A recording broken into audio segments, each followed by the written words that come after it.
Plan-Séquence has met with Japanese film expert Miguel Patrício to chat about two remarkable directors, Hiroshi Shimizu and Kinuyo Tanaka. Our conversation was kindly hosted by Izakaya by Koji, a typical Japanese tavern in the center of Lisbon with stunning food and a wide selection of sakés. The full dialogue and additional content is available on Patreon. Make sure to check it out. And don't forget to also pay a visit to Izakaya by Koji. The links are on the description. Hi, Miguel Patrício. It's such a pleasure to have you here on Plan-Séquence. Tell us a bit about yourself, about how you got into Japanese cinema, Japanese culture.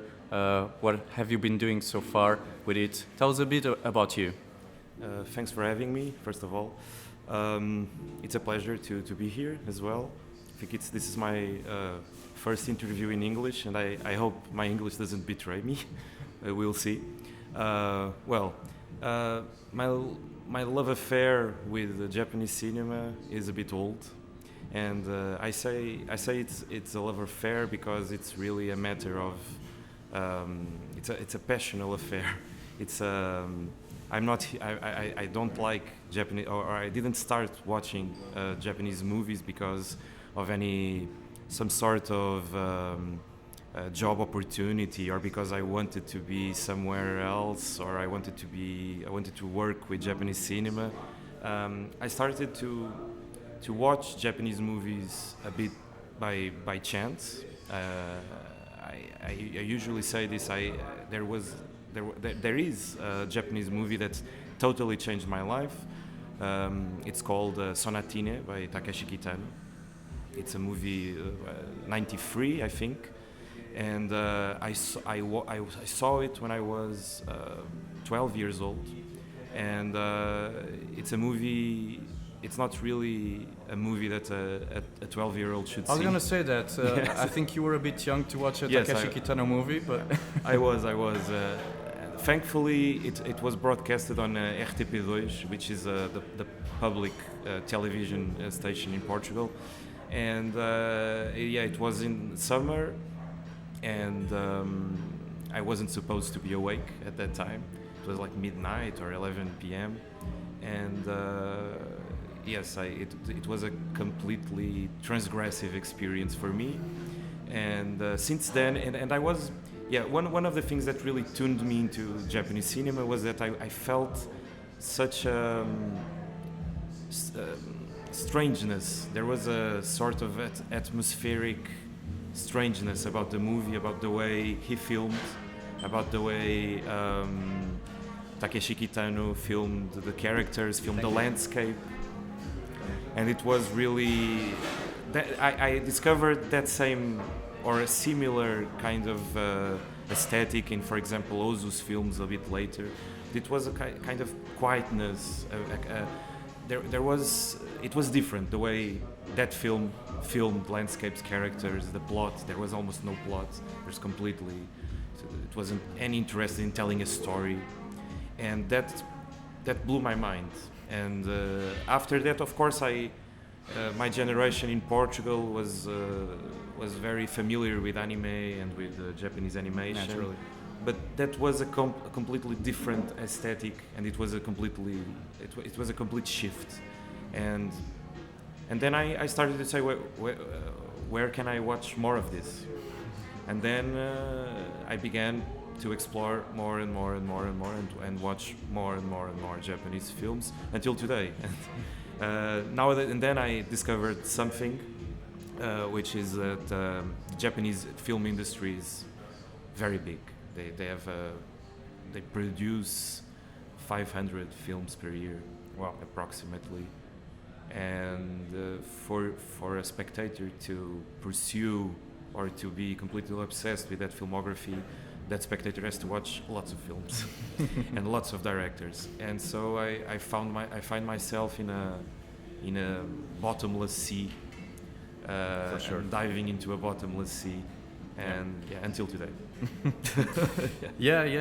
Thank you for the comprehensive answer. That's quite an interesting beginning, an introduction to your passionate affair with Japanese filmmaking.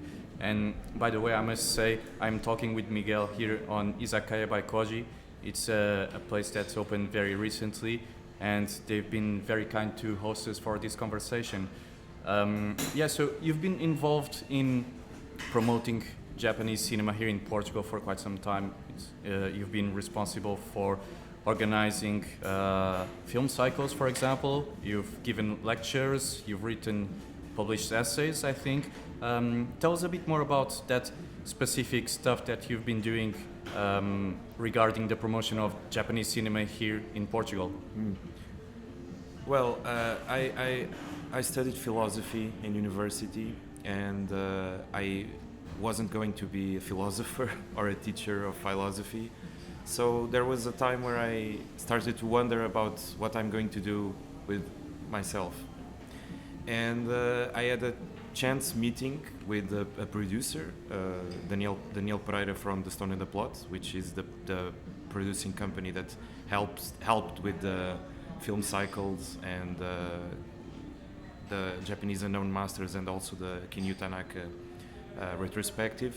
And we met by chance, and we talked, and he saw that I had this complete passion or devotion on Japanese cinema, and he asked me, do you want to program some stuff, some movies to show in national cinemas? And I thought that at the time I thought that his approach was very refreshing, because if we want to normally if we want to program to curate old films, we usually do a festival. That's how people do it nowadays in our world. Way, yeah. And his approach was different. He told me, no, let's. He proposed to release these films in cinemas as if they were new, they were contemporary films. And I thought that nobody was doing that. I thought the idea was wonderful.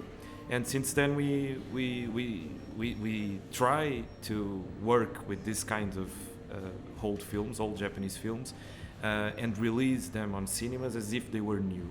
And for us, this is very important, because it's not patronizing. We are not patting on the shoulders the history of cinema. We are trying to deal with the history of cinema as if it was a very fresh thing. And so far it has been very fulfilling for me, personally and also professionally. I never, like I said in the beginning, I never once thought that when I started to watch Japanese films that I would be working, that this would be my profession or an occupation. Yeah. And I think this. You can't do it if you're focused on a profession. You have to have the love first. Yeah, yeah, absolutely. Yes. And you've been quite successful at that. I think the movie cycles and the Kinuyo Tanaka cycle, you had quite a lot of people attending those film exhibitions and cycles, haven't you? Yes, it has been a moderate success. Insofar as successes are possible in today's distribution cycle, but to me, we have witnessed the growth. I think each cycle is different, and each cycle it seems we somehow we have the previous spectators plus some new ones, and that's very great. That's great. So it's growing. It's drawing more people each time. Yes. And like I said, this is a Japanese cinema is known for some people, or for non-specialist people. It's considered to be a very hard, very difficult to penetrate cinema, and there are many reasons for that. But the idea persists. It's a very difficult cinema, and there were some experiences that I'm very proud of. For example, seeing a mother and a daughter going to the cinema, and the daughter was like 12 years old or 13 years old, like I was when I watched the Kitano movie. And for me, to show movies is to open doors to new discoveries. I used to say that if it weren't for that broadcast in RTP2, I wouldn't be here. And I think I hope that in showing these films, the same effect can exist. You know, so new spectators can grow this love for Japanese cinema, and I think it's a very special cinema. I think because it's tied to a very specific culture as well, and a filmic culture that is almost separated from the rest of the world. Even the Japanese film history, there are some, of course, there are some overlaps. And has some ties specifically with Portuguese discoverers and navigators, for example. Yeah. But it still remains a very, very unique culture that is difficult for a Portuguese person to fully understand. Even perhaps if he lives his entire or most of his life in Japan, to penetrate completely and understand its nuances and very specific aspects, it might be quite hard. Right? I think there is in appreciating Japanese culture in the West, there are two main issues, and both of them are not good. You can market as okay, here are these exotic movies, and it's like the exoticism Orientalist side, and the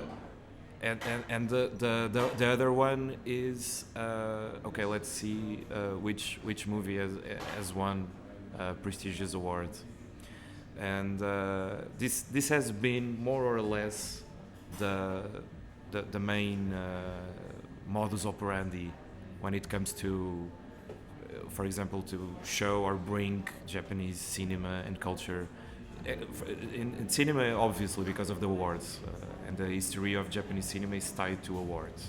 Awards in the West.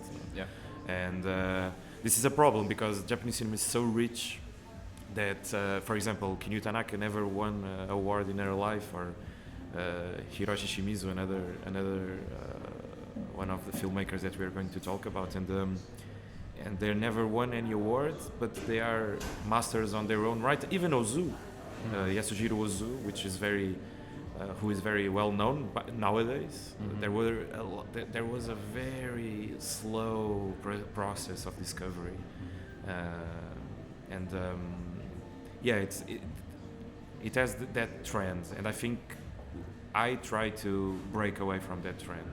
I try to look at the films and try to look at their value by themselves, and okay, this is a good film, it needs to be shown, regardless of having won awards or being well known in the West or whatever, or being exotic. I think, of course, they are always a bit exotic in the sense that there are some cultural barriers that have to be understood and have to be contextualized, but I don't think the strangeness has value on itself.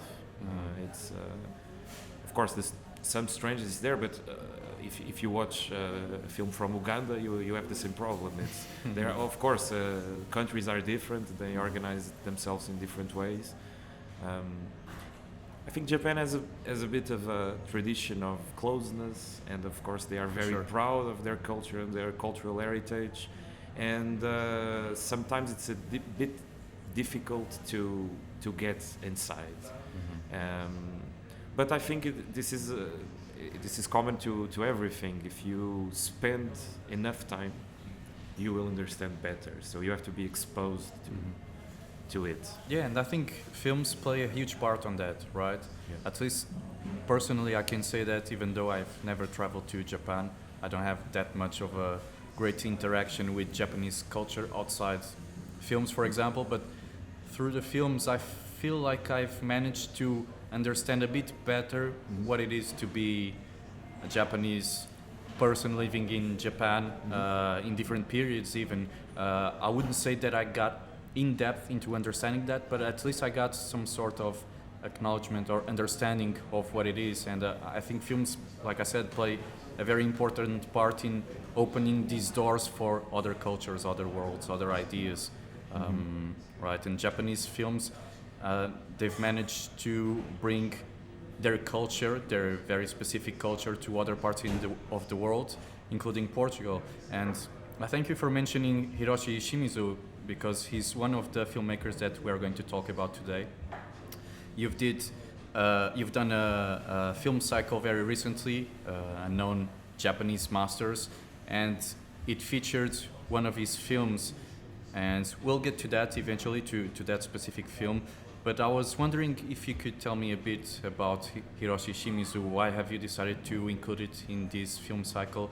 How did you get to him? How did you manage to get to know his films, and what did you think of it for the first time you've watched it? Can you tell me a little bit about that? I think Hiroshi Shimizu is one of the maybe the unsung master, and I think like I said, the history of Japanese cinema is made by approximation, and the Japanese masters that today are considered masters, they were a bit discovered.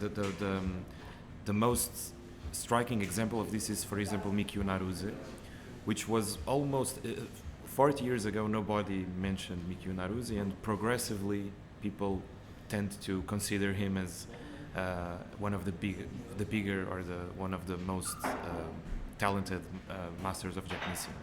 I think Hiroshi Shimizu will be the next one. I think that he has a very he has a distinctive mark. So when you watch a Shimizu film, you know it's filmed by Shimizu. The long takes, the obsession with children, and the countryside, the travelings, shooting on location. So there are a lot of and many more, even thematic recurrences. You can find them all in Shimizu. So Shimizu is, by the Western canon, he is a wet dream, because he has everything. And not only that, he is not only an author in that sense, but he also is very versatile and very he's emotional. He's very emotional. His films are they are filled with finesse. They are very subtle. They are not in your face. They are very, very quiet. The silences in Shimizu films are very important. The way he frames spaces and the way he frames films characters. So in a way, I think programming Shimizu was inevitable. A no-brainer. Yeah, a no-brainer. We had to do it at some point. And of course, this was tied with the discovery of Shimizu and some certain retrospectives that were done on Shimizu's work. The first one was on the French Cinémathèque in 2019. And it was due to that retrospective that we were able to find in my opinion, one of his best films. Of course, I am on it. Of course, maybe I'm not the best person to talk about the genius of that film, but the Sound in the Mist it's a very late film. It was a film that we picked. There are other films by Shimizu that are also quite good. Can you tell us a little bit about some of the films that have impressed you by him too? Yes, there are. Shimizu is most well known in the West for his early output. So the 30s are there. There is even a Criterion box set that was edited many years ago. I think more than 10 years ago or something. And it focused only on the 30s films. And if you see those 30s films, and I'm talking about, for example, The Masseurs and the Woman, Ornamental Hairpin, Japanese Girls at the Harbor. Japanese Girls at the Harbor. Even though Japanese Girls at the Harbor is a more Shoshiko Ofuna style film, because if you, for example, Masseurs and the Woman and Ornamental Hairpin, it's almost the same sensibility as the Sound in the Mist, because there is like the impact of the landscape for example, Sound in the Mist. It's impressive that location Kamikoshi in Japan, in Nagano Prefecture, that mountain, that imposing mountain. It's completely. It's one of the.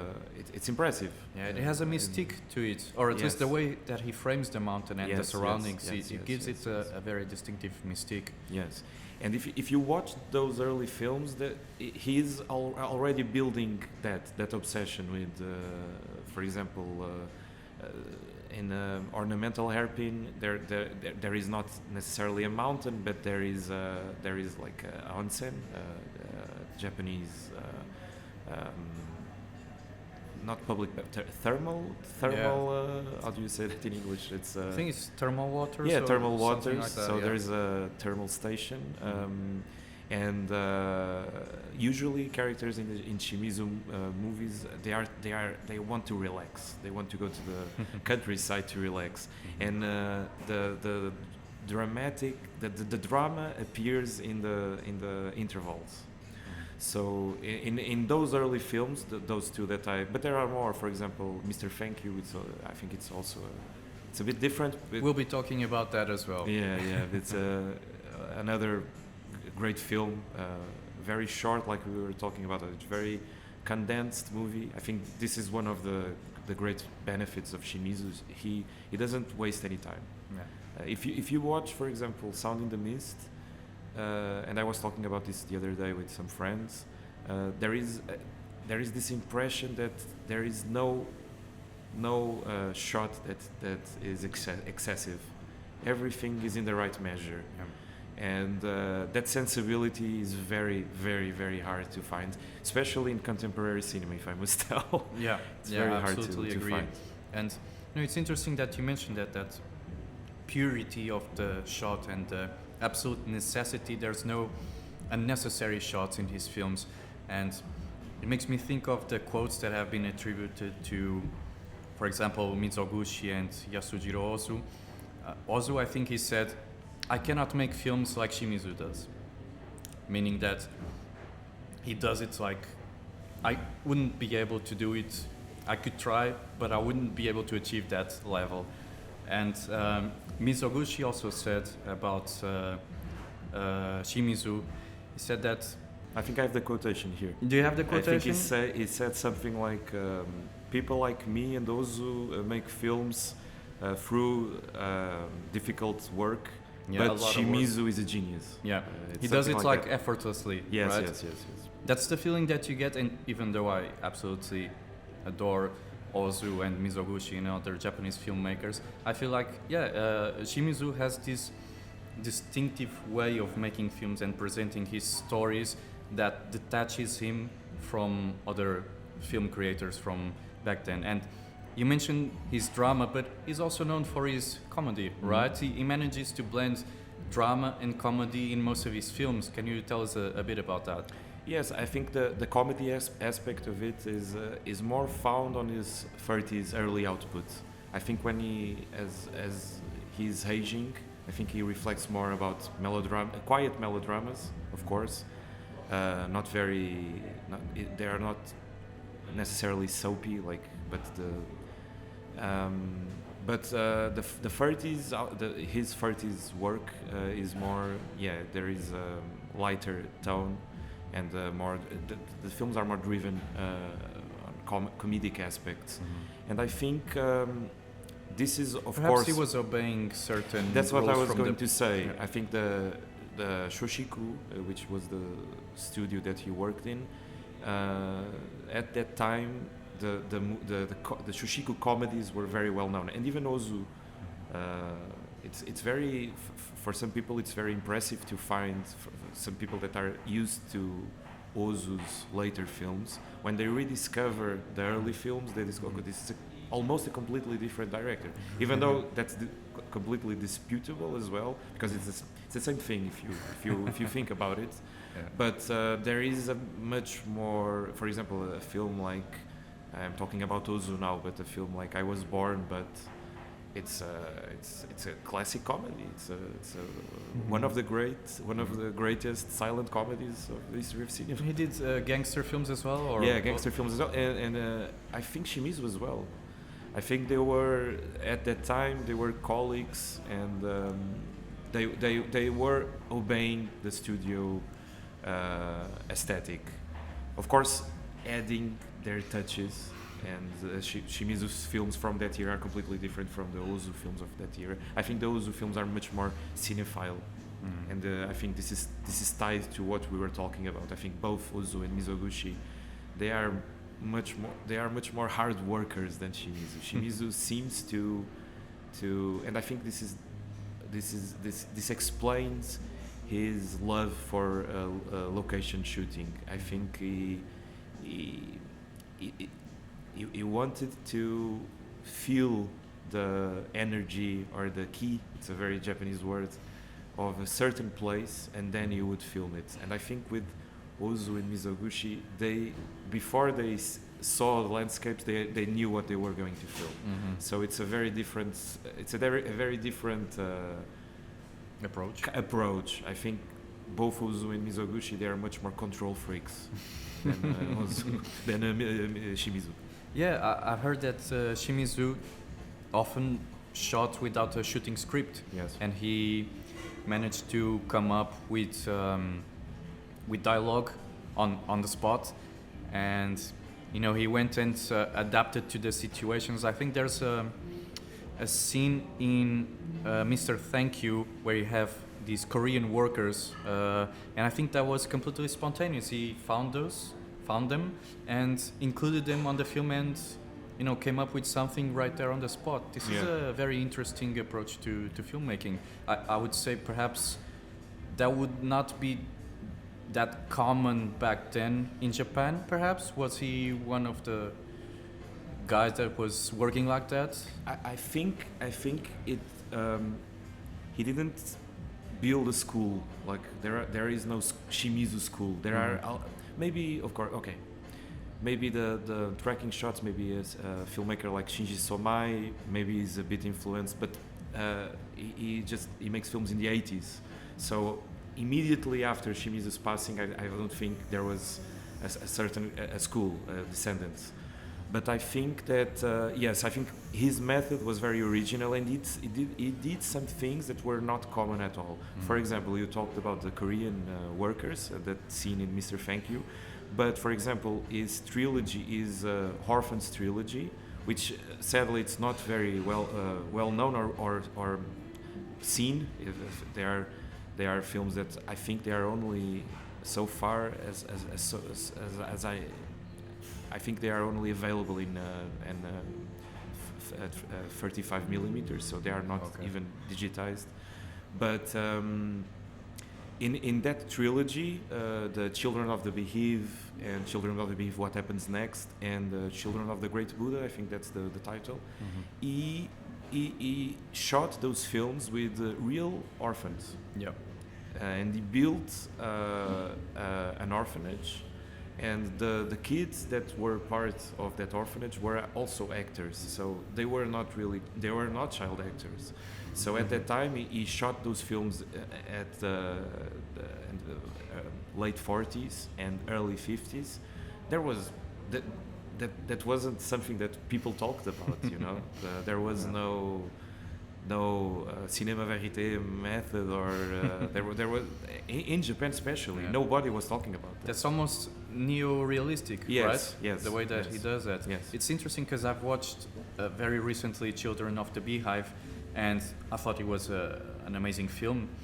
And one of the scenes that stuck with me was in Hiroshima. He shot one of the scenes in Hiroshima, and he shows a bit of the city, how destroyed it still is 3 years after the bombing. And for me, that film, just the way that he uses the children, like you said, they're not child actors. It showcases a very deep compassion and empathy towards them.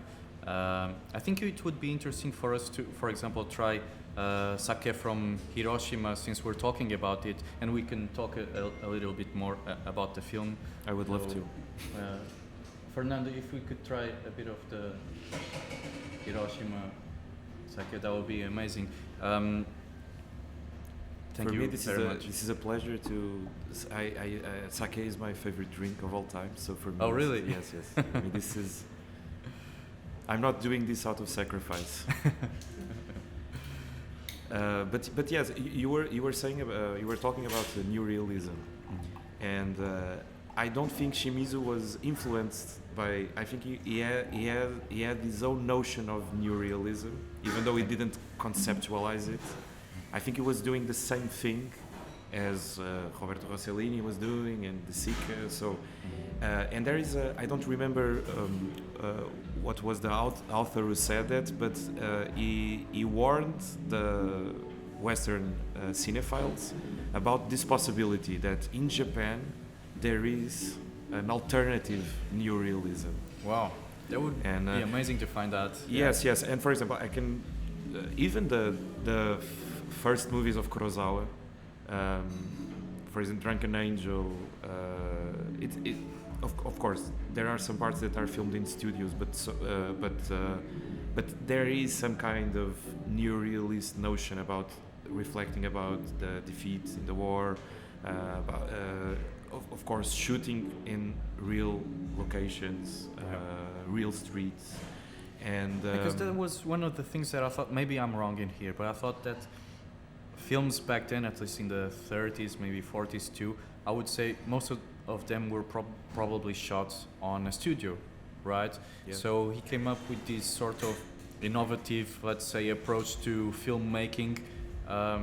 Because of that, he wanted to show the outdoors, the exteriors, the people, actually the actual roads and houses and nature and landscape and everything. And that gives it a really intriguing and fresh appeal to his films because they are so real. I think when I presented Sound in the Mist, I said this many times. I think André Bazin, the famous critic, I think he would love Shimizu. I don't think he ever watched any. I'm positive about that too, yeah. But there is that kind of ontological reality, respect to ontological reality that you see in Shimizu's films. Mm-hmm. And of course, he also filmed in studios sometimes. For example, his later films in Dai studio, they are a bit more.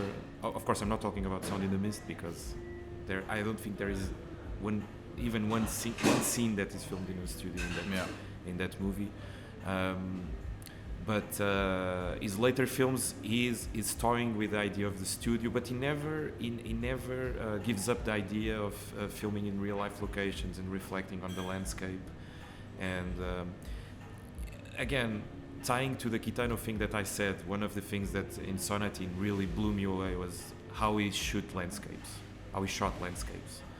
And I think it's, for me, that it's very powerful, that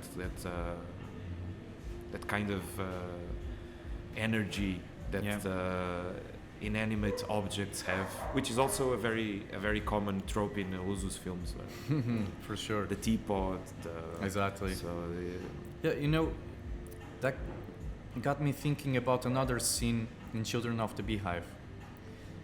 And that scene was also incredibly powerful. I think that if I had watched that in the cinema, I would have been floored just as I was with The Sound in the Mist.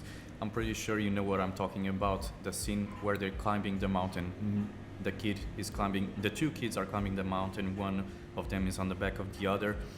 And you get this very long sequence, with cuts obviously, but a very long and silent sequence where they're actually climbing the mountain. They're doing it. Yeah. It's so real, so incredible. Can you tell us a bit about that scene? Because it struck a chord on me. I felt like it was so dramatic and... Yeah. First of all, I think we should do a little kanpai. Let's do that. Kanpai. Cheers. Kanpai.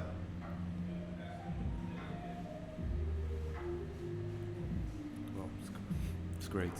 All right. What's the name of the sake? Not fluent Japanese, but I'll say it's the nice papaya. Okay. For now. Okay. Yeah. Thank you. It's very good. I never tasted the sake. Maybe I can show you in the camera. Don't know if you guys can see that. Hope so. If you want to take a look at it? Yeah. It's very good.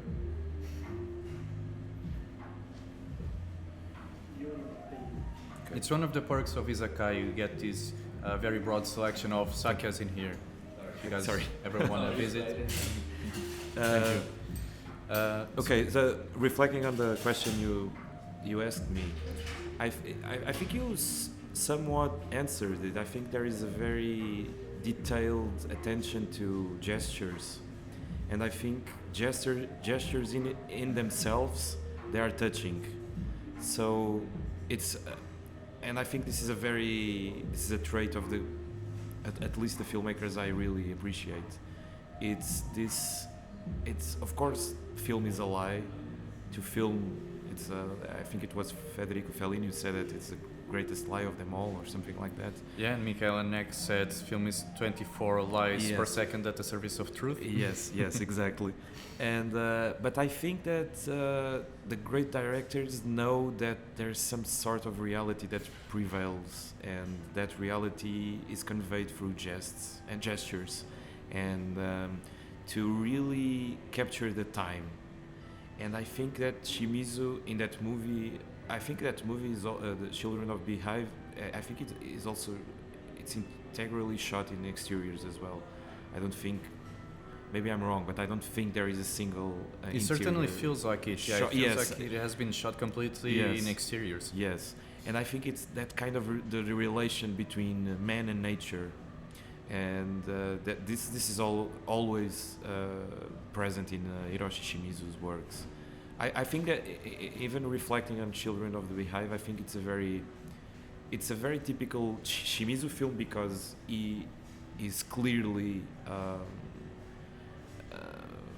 drawn to filming how children process tragedy.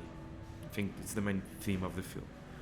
And it's, of course, this is not a theme that is unique to Shimizu. This is, you can maybe like the Ladri di Biciclette, it's the same thing as well. Yeah. So again, Absolutely.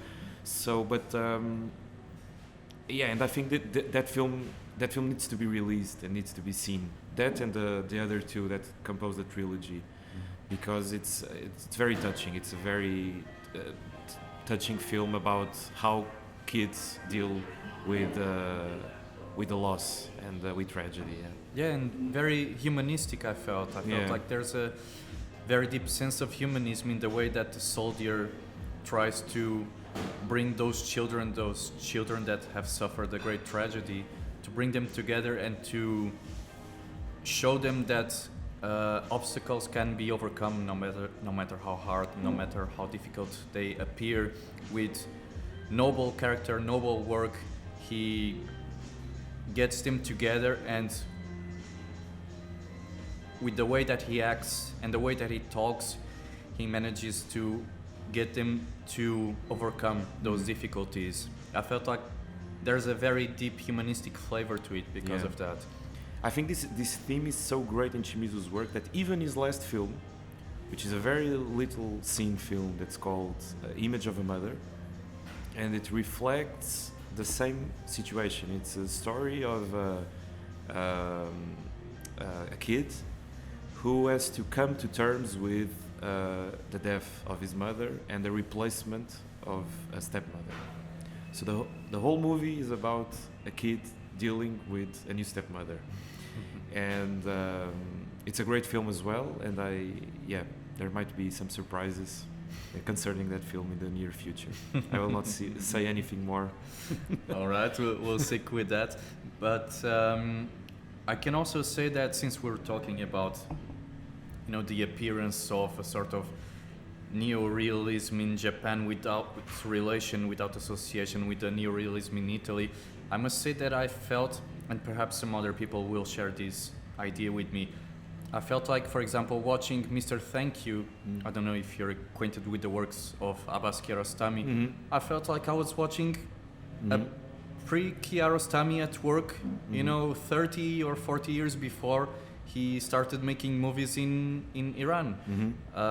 Watching the way that he frames and tells a story inside the car, mostly, inside and outside, of course, but inside mostly, and the way that he tells a story, once again, with this humanistic bent regarding people, regarding the silences, the traveling, you know, the journeys that they have to make, that is not only physical but also emotional. I truly felt like I was watching a Kiarostami film set in Japan 40 years earlier. Can you tell me something about that? Yes, I think the second film of the Beehive trilogy, The Children of the Beehive, What Happened Next, that's the title of the movie. There's even a scene at the end that's very reminiscent of a Kiarostami movie. And I think that in the West, people have a tendency to correlate everything Japanese to Ozu, and even Kiarostami, I think, he didn't deny that. He even made a film which 10 for Ozu. It was like 10. I think it was 10. I think or so. 30. Yeah, I haven't seen that, but I there heard was about a So he clearly I think he clearly recognized that heritage. But I agree with you. I think that upon inspecting Shimizu's filmography, I think, for example, I see more things in Shimizu's work that resonates with Kiarostami than, for example, Ozu. Again, speaking about Ozu, I have something to say. I think there is almost, I don't think there are no successors of Ozu. I think Ozu is he's so hermetic. He's so the grammar is so, the cinematographic grammar in Ozu is so stiff. There is. If you want to make an Ozu film, you are going to parody it. So you might be inspired by Ozu. Yeah. But you're not really a part of Ozu. Yeah. Ozu is like a different continent. That's the way I feel, and I strongly. I of course I'm reacting to this idea that everything that is Japanese inspired, it has to be Ozu. And I think that no. Have you watched the films? Like the films are the Ozu's films are. The guy clearly invented a new language. New language, yeah, for sure. So if you and the problem with inventing a new language is that if you want to copy, you're going to make a bad copy of it. Yeah, so, that's trouble. Yeah. So I think again, Shimizu, because he's more free, and he is less interested in building like a grammar or like redefining how you film things.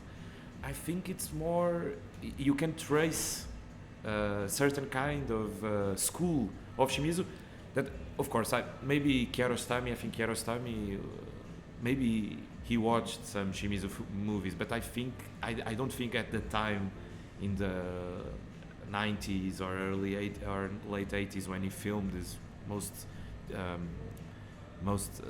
his greatest films. I don't think he was under the influence of Shimizu. So the history of cinema has, the history of cinema has this. I think it's very interesting to. I used to call this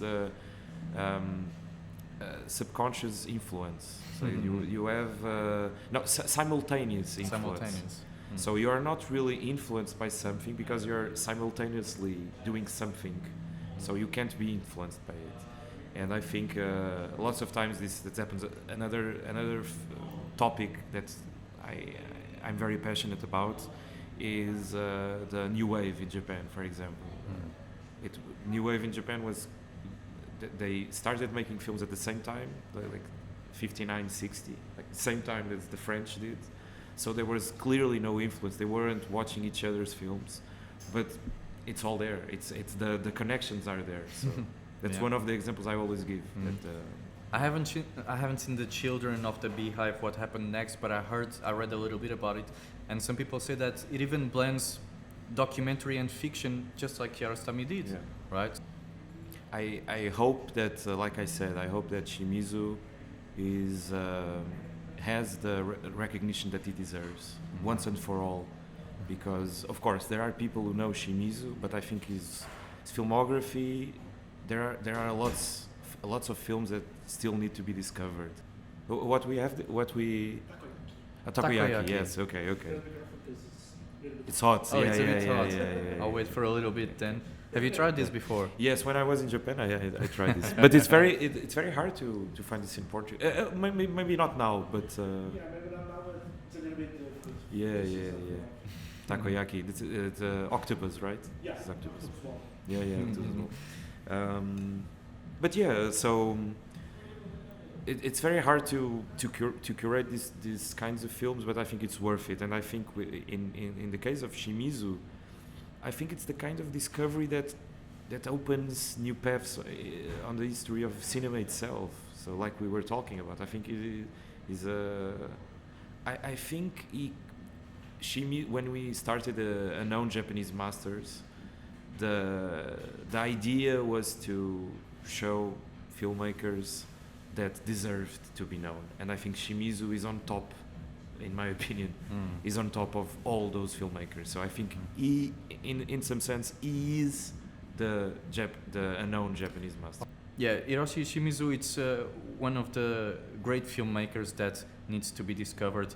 A lot of his films were shot in Shizuoka, I think, which is where he was born. I think this would be a good opportunity to try some sake from Shizuoka. What do you think? Yeah, I would love to. The Hiroshima one was very good. Let's see if this holds up. Hana? Okay. From the bottle, it seems to be a bit sweet. No, maybe it's just a It's a little bit more, how can I explain it? Balanced than the last one. balanced. Okay. So not dry. Not dry. Not dry. Cheers again. Cheers again.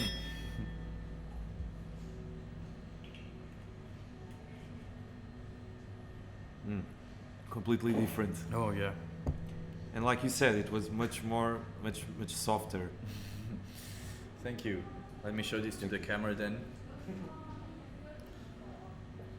can take a look at. If you bottle want too. to drink sake, you know where to go. I had this idea. I wish I'm not an entrepreneur by any means, but I wish there was sake bars. I think it would be a huge concept. Yeah. Actually, the free translation for Izakaya, it's a place to drink sake. Sake. So it's common to drink sake, Yeah. shochu, it's like this like drink. Shoshu, I'm not that much of a fan of. When I was in Japan, I tried some, but I think sake, and I really love that. I went there in the summer, and they served in a wooden, like a wooden. It was not a glass because it was a wooden support, but then you put the glass, and then they would fill the glass with sake, and the sake would overflow, and then the sake would stay on the cupboard, and then you would drink from all sides. You would drink from the glass, and then you drink from the cup, and then the sake that would stay on the. There was like a wooden. It was great. It was great. It was great. But what do you say? Makes sense. Yeah. Because the wood gives some flavor for the sake. It was great. I'm a very big fan of sake. So I'm sorry about this.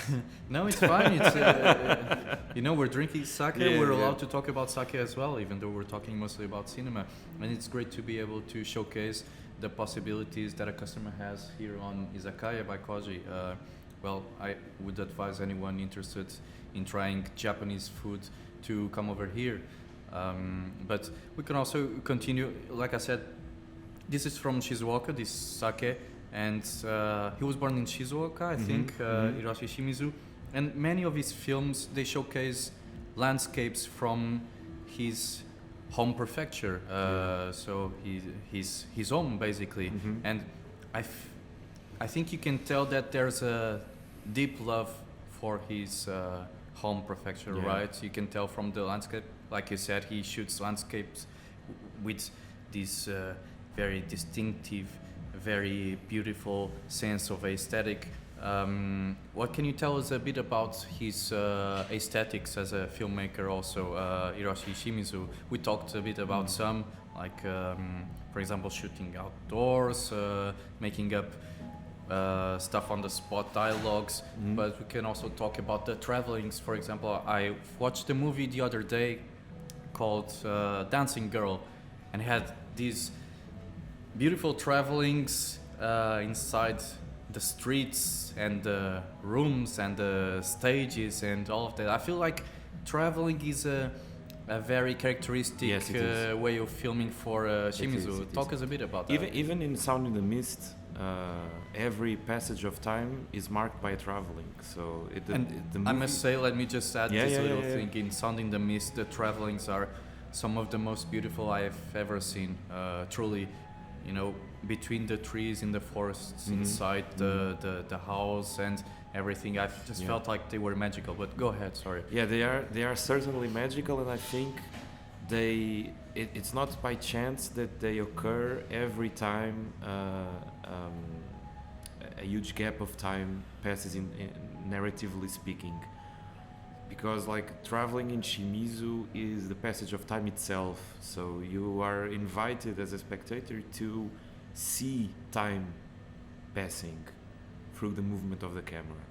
And I think there's in the most beautiful moments in the Shimizu's films are always accompanied by a traveling.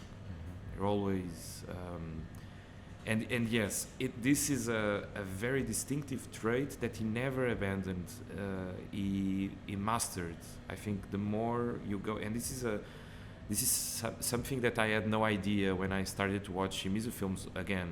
I started to watch his movies from the 30s, and of course there are travelings there, but I think as time progresses, as we arrive in the 50s and the late 40s, I think he even radicalizes the use of the traveling. And I think the more you go into Shimizu, the more he uses travelings.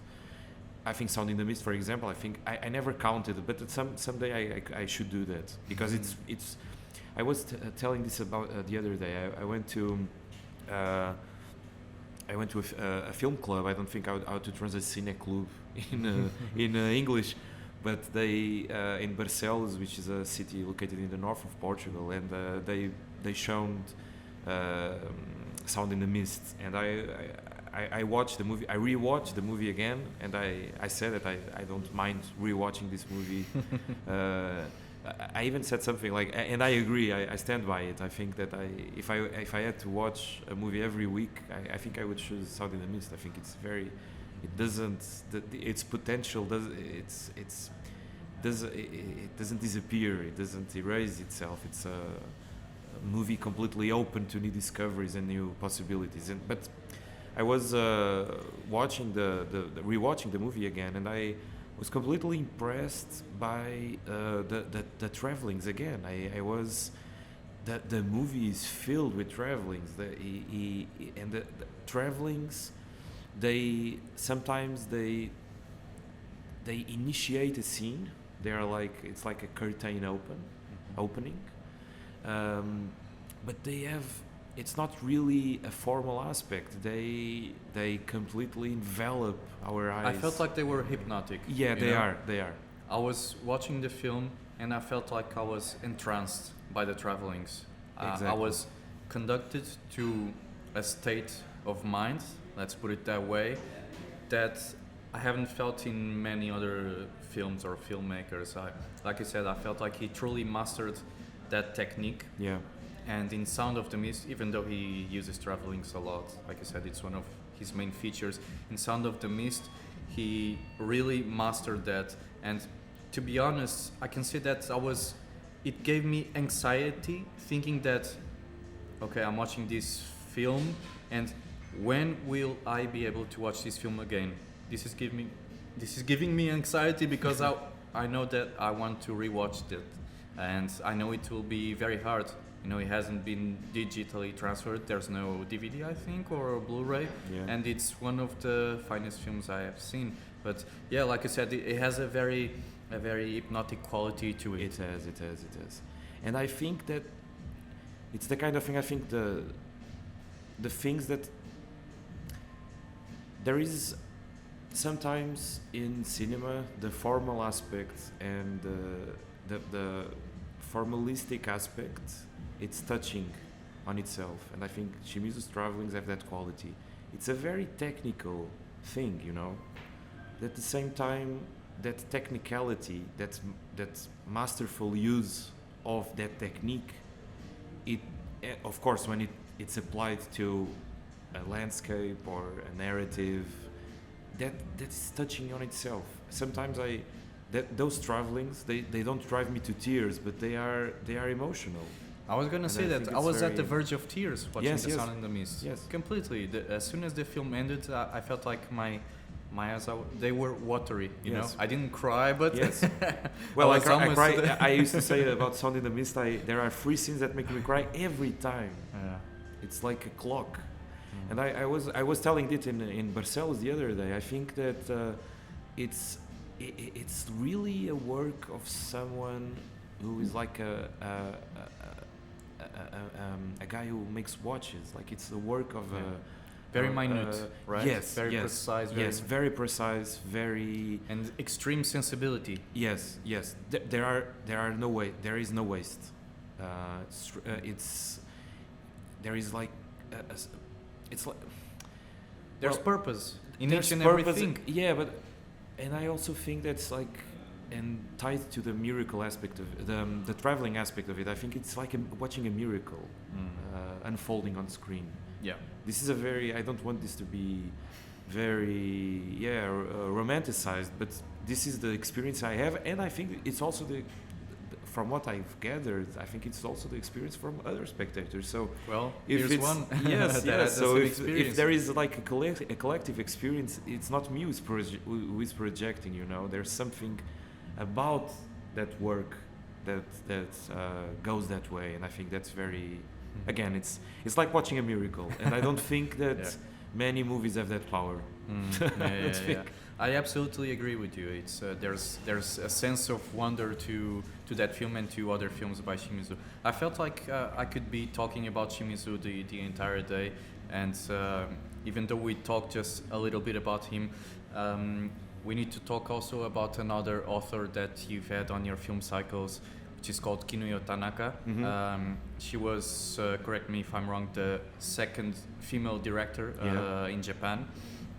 And she was obviously a very famous actress. She appeared in films by Mizoguchi, Naruse, Ozu, I think, Kinoshita.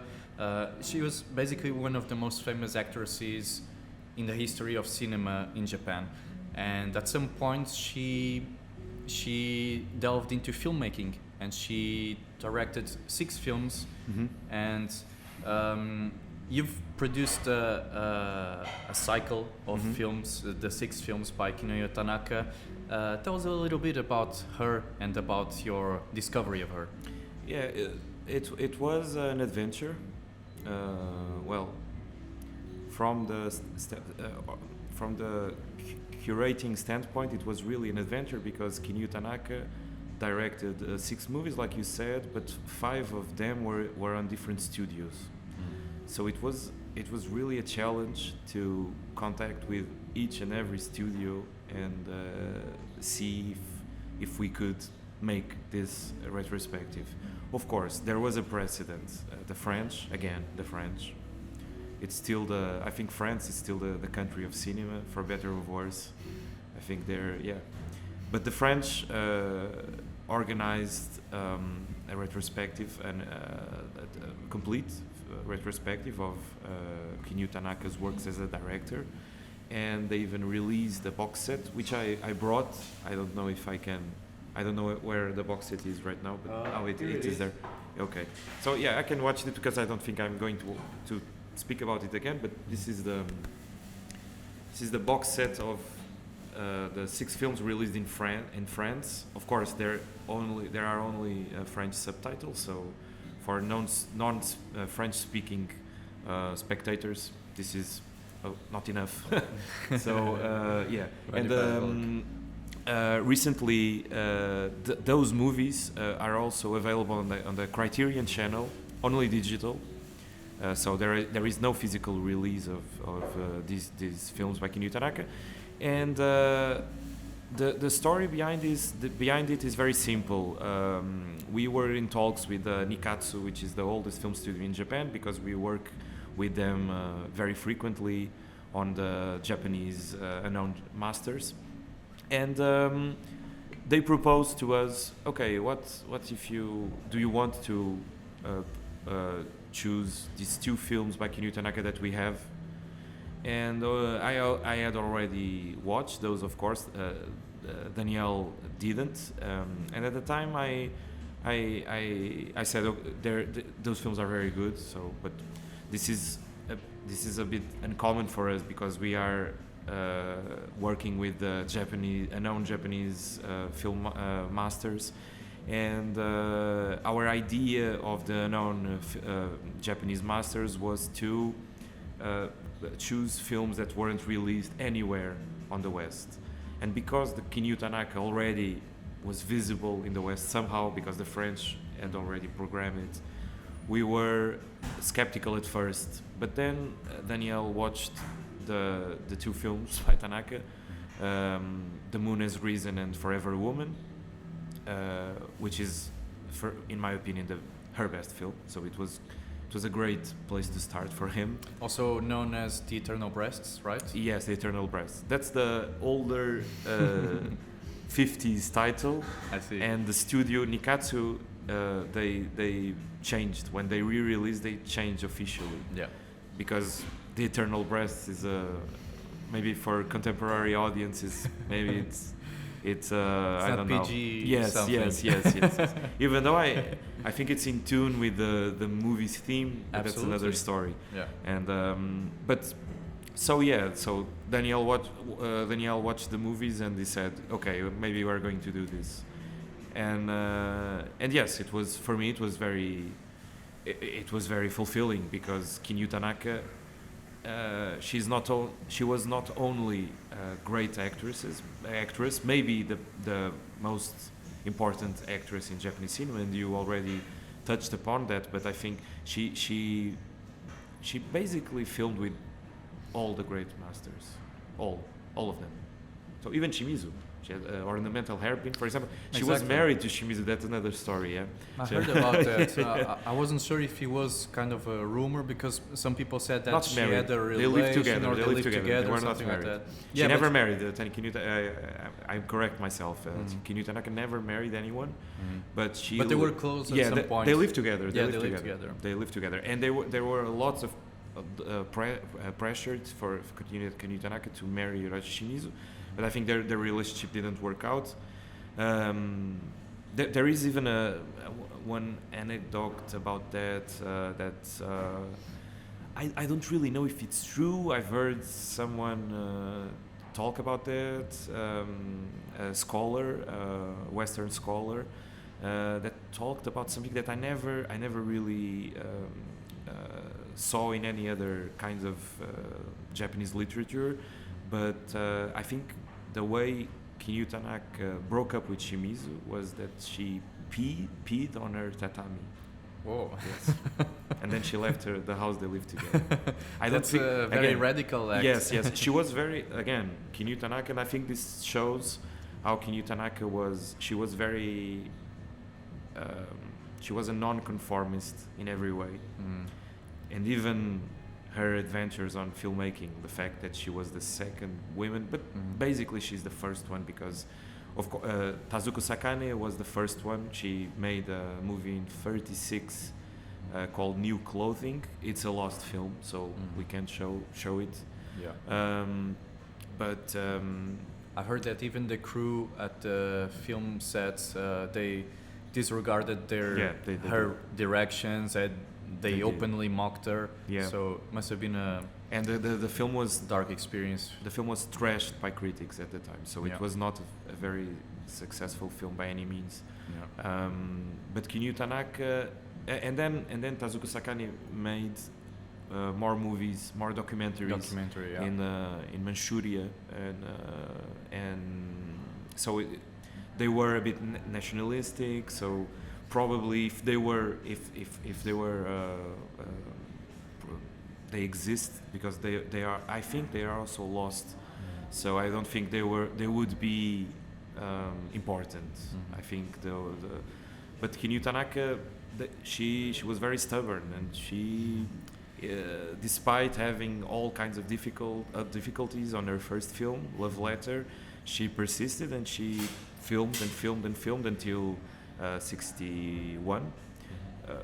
61, no, 62, 62. actually, yeah, 62.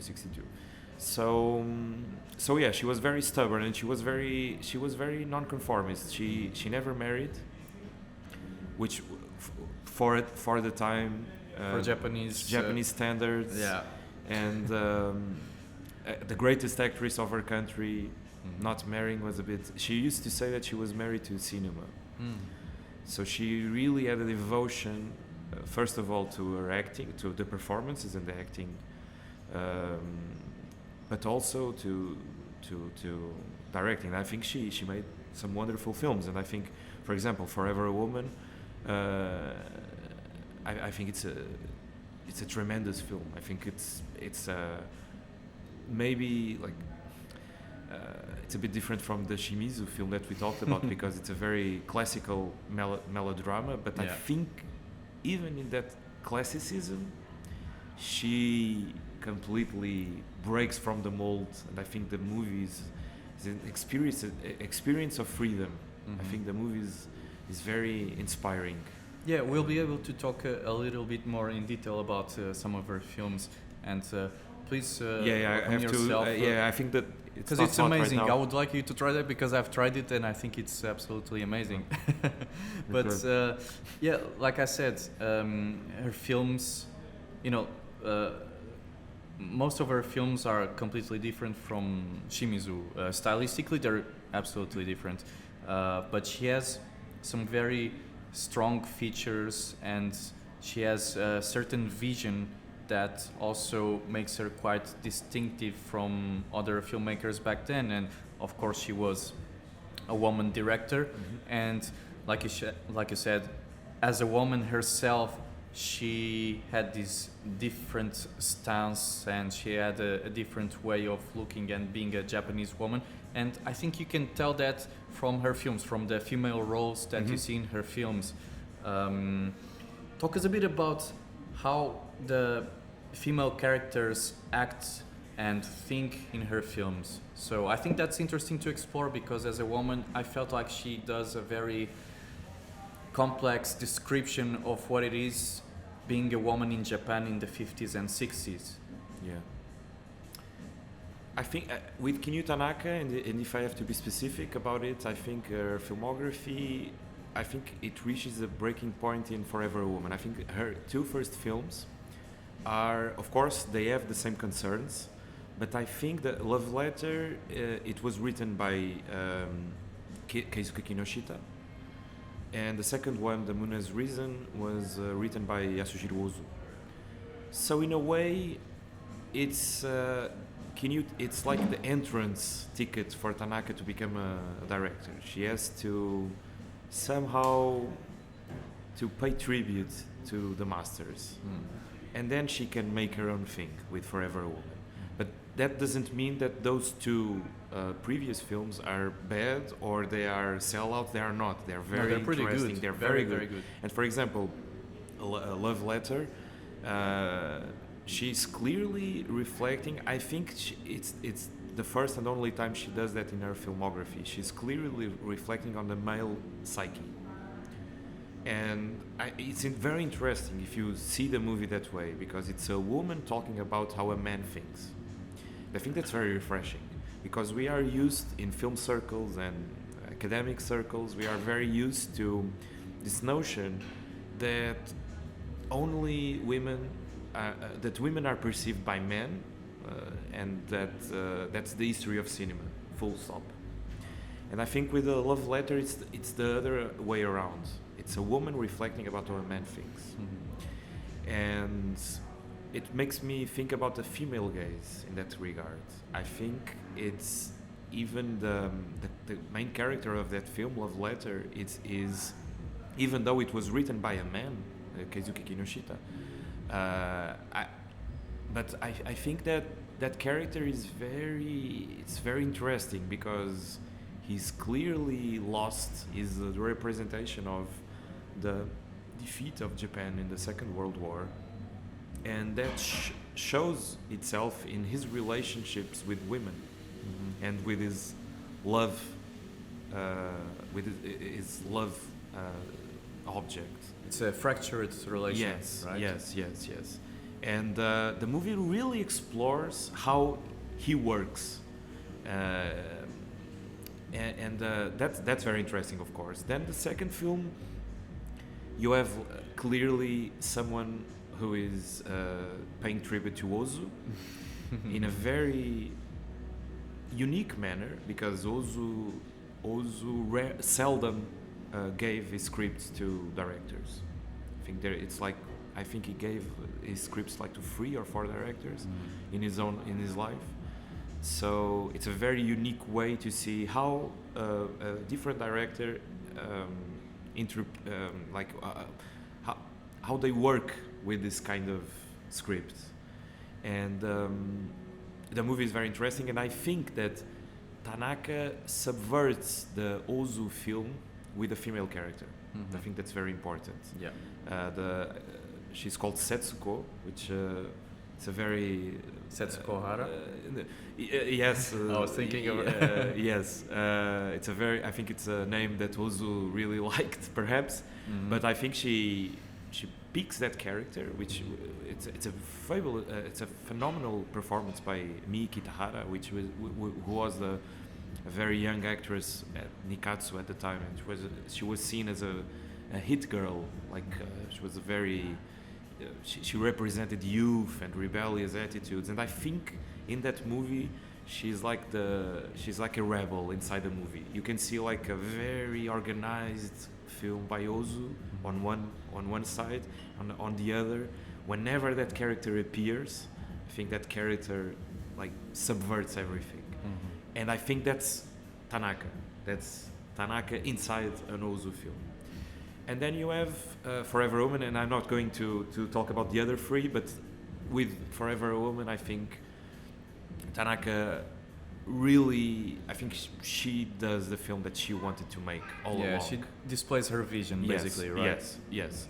And I think it's a sort of slow preparation and I think that's what's important about seeing a full retrospective, because you have clearly the notion, and you see the evolution, and you see the connections, and you see the callbacks, and you see, okay, she was developing this on this film, and then but by all means, I think Forever a Woman is the film that she clearly displays a masterful sense in every direction, in the role, like you said, like the role of women. Like it's a film completely shattered by like the trauma of being a woman in Japan and being a Sikh woman in Japan, and so it's also a film that reflects on sickness, and that's very touching. Yeah. It's very touching. It's a somewhat biographical film because it's based on the life of a poetess. Yes, it's Fumiko Nakaju. Exactly, and she displays her vision as a director, adopting the life of another very famous woman, and it's not only the way that the woman is presented with all her intricacies and with all her richness of thought and of thinking, but also from an aesthetic standpoint, I felt like her films also had a very distinctive rigor and beauty. For example, we were talking about Forever a Woman. Forever a Woman, yeah. So there's this scene where she meets the reporter, and there's a very slow zoom into her cage, basically. You can see that it's got this grid on it, and I felt like that was kind of modernistic. I felt like I was watching almost like a Tarkovsky film, or a Bellatar film, and this is a scene that for me is emblematic, is representative of Kinuyo Tanaka, which is, I felt like she's a poetess of encounters. I feel like at least in her first 3 films, the encounters that the female protagonist has with her male protagonist, these are always incredible scenes, very powerful scenes. In the first 3 films, these are scenes of immense dramatic energy.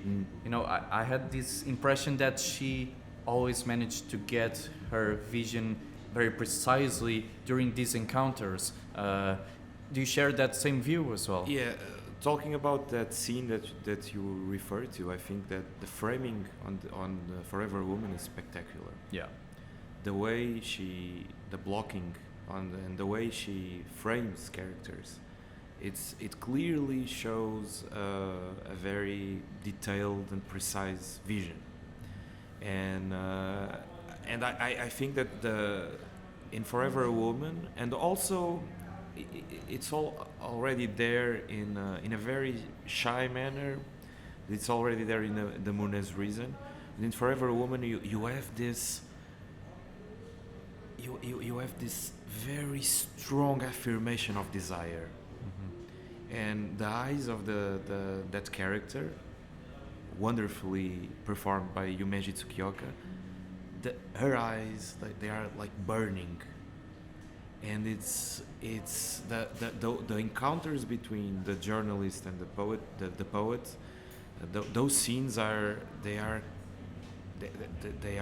touching by their frankness, their honesty, the honesty towards oneself. And I think that, again, this is not new, because I don't really agree with that notion that the history of cinema is filled with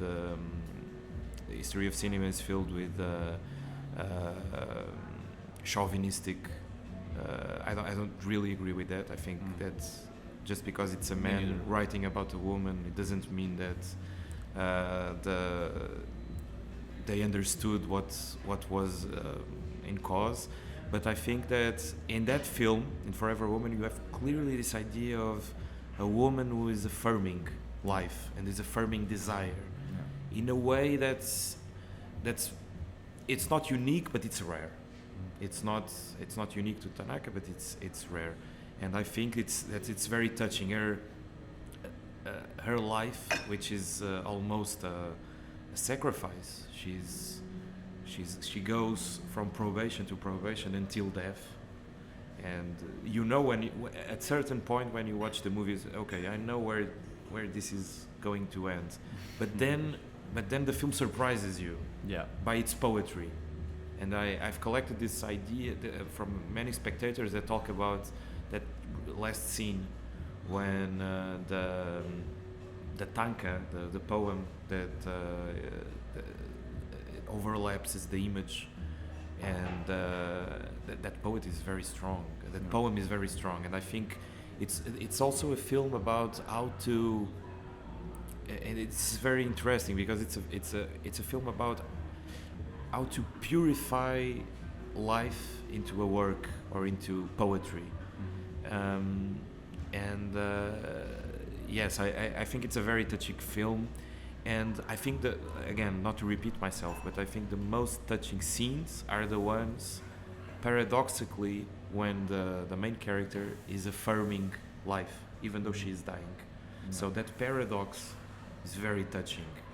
The paradox of someone who is not giving up life, even though she should.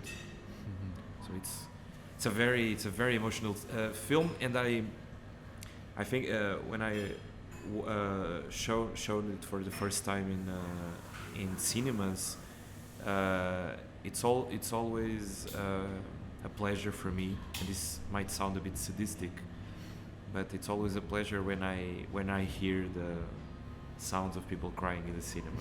And with the Shimizu film and with this film, The Forever Woman, I've collected that experience. You've heard that people touched by the films. Yes. Even, like I said, 2 weeks ago or 1 week ago, I was in this city in Portugal, and for me it's great when I hear people sniffling. They're not really crying out loud, but they are sniffling, and you can hear that because they're sobbing, right? They're moved, they're touched by the films. I think that's one of the keys to filmmaking, you know, to be able to touch people like that, to be able to have them react and do something unexpected like crying or sobbing. You know, this when is that happens. sorry, this is Sapporo beer which is this is from Hokkaido, right? This is from Hokkaido. Yeah. It's interesting because Forever a Woman is all shot in Hokkaido, so Okay, there's so this another is unexpected Yeah, a wonderful sure coincidence. unexpected relation. But yeah, sorry to cut you No, off. this is brilliant, you know, to be able to have something like this related to what we're speaking. By the way, I want to ask Fernando, what's this that we're having right now?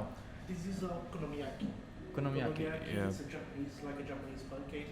Yeah, So we have some seafood, pork, vegetables. On the topping we have the Japanese mayonnaise kewpie and a special sauce of okonomiyaki.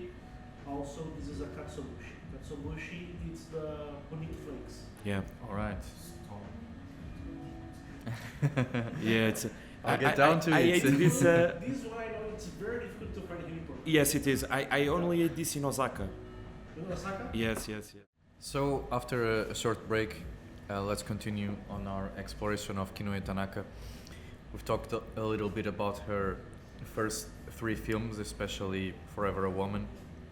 And like I said, I felt the thing that impacted me the most was not only the description of female characters, their roles inside Japanese society, but the meetings between the female character and the male character. Because in the first 3 films, these meetings are something almost like mystical. For example, The Moon Has Risen has this meeting with the new moon, you know, the full moon, I Yeah. mean.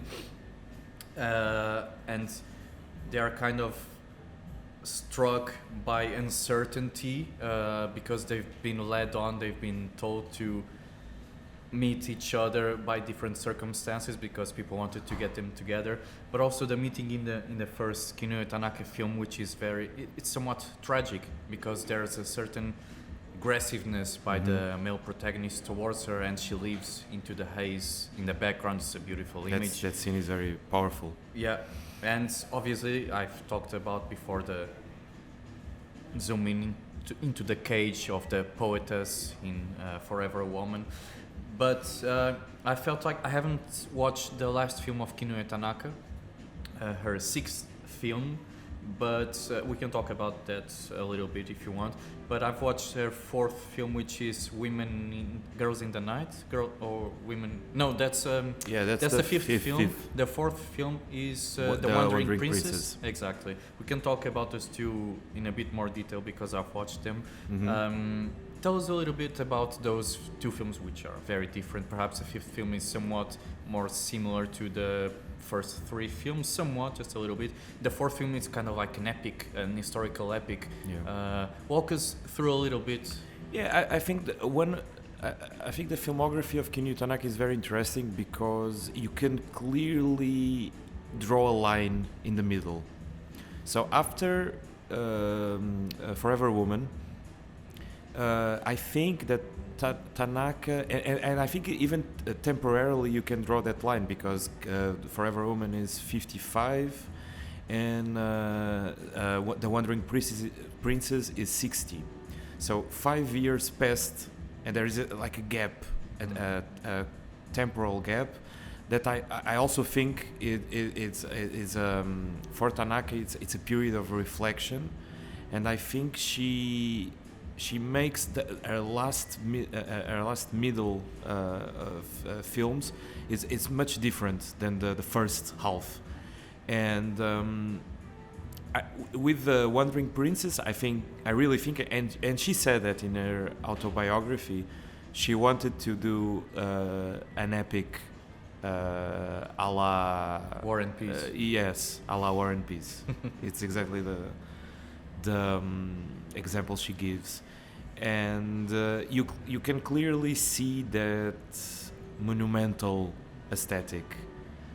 It's a very, I think it's a very formalistic film. Yeah. Great photography and great colors. Cinematography is superb. Yeah.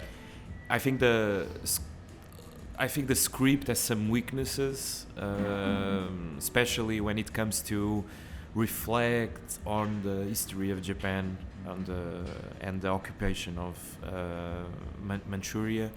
But it's another great performance by Machiko Machiko Kyo. Kyo, yeah. Another F- wonderful performance by one of the great, The- another great actress from yes, Japan. Yes. And the second muse of Mizoguchi, Exactly. and even though she wasn't a muse of Kurosawa, I always remember her performance in Rashomon, Yeah. which I think it's still her greatest performance. It's iconic in a sense, isn't it? Yeah. But yeah, so that for film, it's Somewhat flawed, you say? yes, I think it's flawed in the way that Tanaka kind of whitewashes Japan's role on the occupation of Manchuria, and I don't think that's the problem of the film. I think the film is still. I don't think that ruins the film, but I think there's some. I think it's a bit too naive historically, and for me it's a bit conflicting as a spectator, but I think the formalistic aspect of the film clearly puts the whole experience on another level. I think the movie is I when I presented the Wandering Princess, I always talked about the flowers, and I think that there are lots of flowers in that movie, and I think that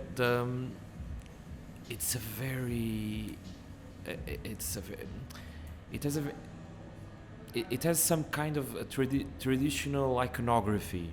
I think if you see the film that way, like trying to transform history in some kind of painting, I think the movie succeeds in that. I was gonna say something. You know, at times I felt like I was watching almost a Parajanov film. Yeah. Okay. Okay. I understand. You know what I mean? I understand. The aesthetic sometimes. Yes, I understand. Very formalistic and Yes, very yes. vibrant, colorful. Yes. It's a very monumental film. So. Yeah, and I think the great aspect of that film is really the formalistic aspect. I think it's really striking. When you watch that movie, you clearly see, and especially if you watch it on a big screen, it's very striking. So What about Girls in the Night? paradoxically, Girls in the Night is a CinemaScope black and white film. Tohoscope, I heard. Tohoscope, yeah.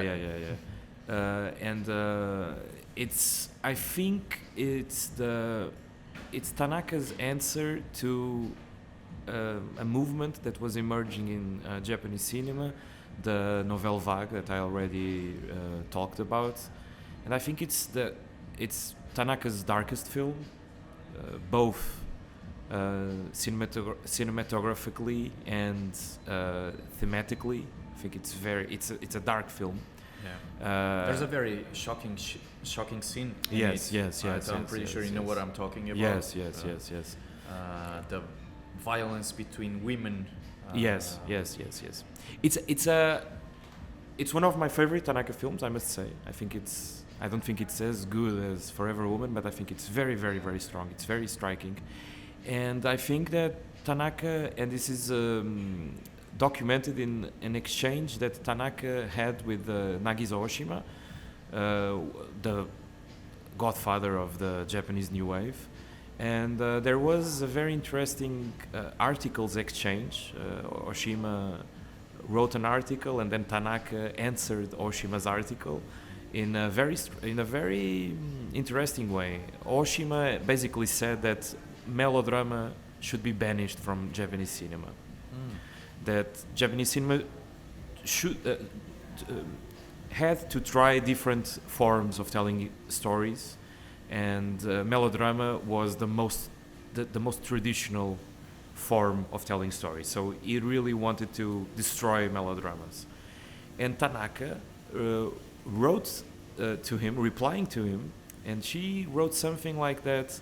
I think we can make dark films and melodramatic dark films. And I think Women of the Night is exactly that. It's a very good description, actually. Yes. A dark melodrama. A dark melodrama, yes. I think that's... And I really think if you see even the photography on that film, and even like you said, the violence in that film. It's a very violent film. Yeah. And I think she was sort of replying to the new generation, not only Oshima, but the new generation of filmmakers that were starting to emerge in the studio system. And again, even speaking about, and maybe a last word on Girls of the Night, let me say this. Girls of the Night is a bad translation of the title. The Japanese title translates as a night only with women. Oh, okay. So it's completely different. Yeah. Pretty much. When we translated the title to Portuguese, I was a bit. I have to confess that it's my biggest regret. I should have translated literally the title. But of course, there was an international title, and so. But and that title is very telling because the film it's very collective. Tanaka, I think it's the only film in which Tanaka is not talking about a woman.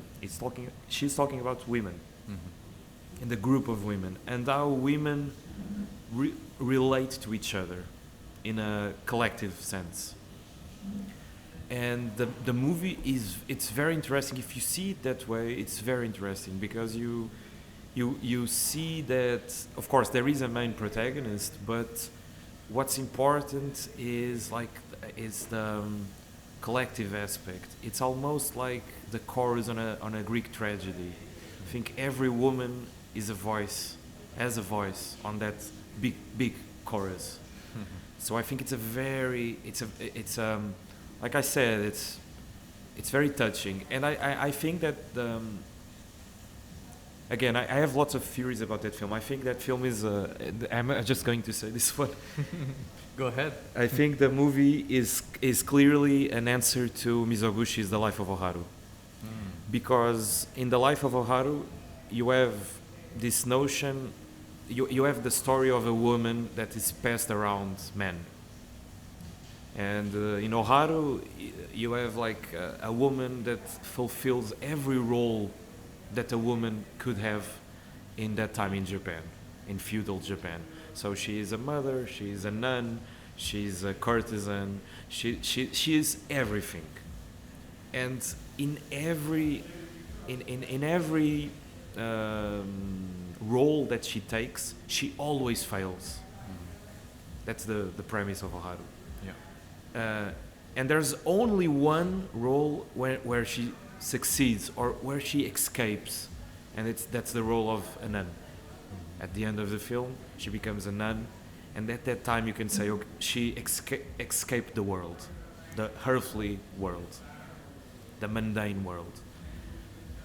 And if you saw Women of the Night, I think it's exactly the same. She is passed around the world, and at the end, she doesn't turn into a nun, but she turns into an ama, a Japanese swimmer, a female Japanese swimmer. The solution that she finds is basically isolation from society. Exactly. And this is very interesting because in the original novel, in which the movie was adapted from, that wasn't the ending. At the end of the novel, she returned to the streets. Oh, really? So it was Tanaka and the scriptwriter, Sumie Tanaka, another Tanaka, so it's two Tanakas actually. They really wanted the movie to have a different ending. They wanted to have an open ending. And I think that openness you can really see in The Life of Oharu, in the Mizoguchi film. So I think it's a very good double bill. That's my... For sure. We're almost reaching the end of this conversation. Like I said, I haven't watched the sixth film of Kinuyo Tanaka, but I was wondering if you could give me a brief assessment of this last film as a filmmaker. I think it's probably an important piece in her corpus. What can you tell me about it? Well, first of all, and because we are reaching the conclusion here, I just wanted to have a moment of product placement here, and to really, of course I presented the French box set of Tanaka, but recently the Stone and the Plot, me and Daniel Pereira, and thanks to crowdfunding, that was a success, and that was very. I was very fortunate. We were very fortunate to have that crowdfunding reach its goal, it's very important that this box set was made, because this is the second box set, the complete box set of Kinuyo Tanaka's films, and you can, if you are Portuguese, of course there are only Portuguese subtitles here, so there is still not a box set with English subtitles, but if you're Portuguese and if you are interested in seeing these films, of course I'm suspicious here, but I recommend to acquire this box set. So the last film of Kinuyo Tanaka, Ogin-sama, or Love Under the Crucifix, as it's known in the English-speaking world. I see that movie as a perfect conclusion, in a way that it's a jidaigeki, it's a period piece. So Tanaka reflects on a very specific historical period in Japan, which is known as the Azuchi Momoyama period. It's basically the unification period in Japan. So there were these three great leaders, Oda Nobunaga, Ieyasu Tokugawa, and Toyotomi Hideyoshi. There were three great unifiers of Japan in the Sengoku War, the warring states, the warring period, the civil war period, and they consolidated what we know as Japan today. And the movie is, of course, it's based on a novel as well, and it reflects this problematic period in Japan, and it's really about fateful love. So it's really about forbidden love between the daughter of a tea master in Japan, very well known, called Sen no Rikyu. There were some films about him made in Japan. One of them is very well known, made by Hiroshi Teshigahara. It's called Rikyu, that film. And so the main character is the daughter of Sento Rikyu, and she is in love with a Christian samurai. And the Christian samurai thinks that the only love he can give to someone is to God. So you clearly have, again, this notion that only women know how to love, first and foremost, and that the love of God for a man is a love that can be perished by a woman. So the film really reflects this kind of transgressive love. It's very interesting. Actually, the samurai is based on a historical character that had a Portuguese name. Oh, really? Yeah, it was called Dom Justo. So yeah, it's and of course the Portuguese presence is completely it's there. It's always there in the film. So yeah, I see Ogin-sama as I really think that the main character of Ogin-sama is a precursor of the main character in Forever a Woman. I think it's the main character. I think Tanaka wrote that character as if they were the same women in different historical periods. Yeah. So she is really the affirming presence in the film, and with a little development, because she is affirming until death. She affirms her love despite death. And I think that's even stronger and more fatalistic, probably more Mizoguchi-like. I think this, again, these two last movies, I think Tanaka is coming to terms with the Mizoguchi legacy as well. And I think this last movie is kind of an ode to Mizoguchi. Judging from your initial description, I was thinking The Crucified Lovers. Exactly. All the way. exactly. Another good double bill, if I must say. Yeah. All right, Miguel Patrício, it has been such a pleasure to have you here. I want to thank you once again for being here and talking with me about Hiroshi Shimizu and Kinuyo Tanaka. I would like to thank also Izakaya by Koji for hosting us. This has been a wonderful conversation. Hopefully we'll be able to meet in the future and talk about other Japanese filmmakers. So thank you so much. Thank you. The pleasure was mine. Thank you. I'll see you next time. Thank you. Bye-bye. Bye-bye.